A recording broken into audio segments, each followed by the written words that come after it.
আসসালামু আলাইকুম প্রিয় কৃষিপ্রেমী ভাই বোনেরা, আশা করি ভালো আছেন।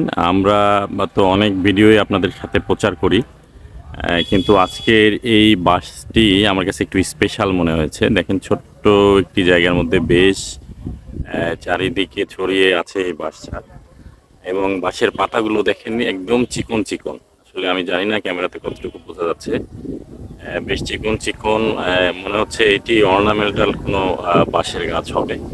আমরা তো অনেকে ঘাস জাতীয় বা বাঁশ জাতীয় গাছে দেখেছি, যেটা হচ্ছে ইনডোর প্ল্যান্টে রাখা হয়। ঠিক অনেকটা ওই আঙ্গিকেই এই বাঁশঝাড়টি, এবং বাঁশের গোড়াটাও দেখেন যে এটা অন্যান্য হচ্ছে একটু ব্যতিক্রম। আমার কাছে এটি একটু স্পেশাল বাঁশ মনে হয়েছে। আমি বাঁশ নিয়ে খুব বেশি ভালো অভিজ্ঞতা আমার নেই। আপনারা যদি কেউ জানেন যে এটি আসলে কি বাঁশ বা কি বাঁশের জাত, তাহলে একটু দয়া করে কমেন্টে জানাবেন। ধন্যবাদ।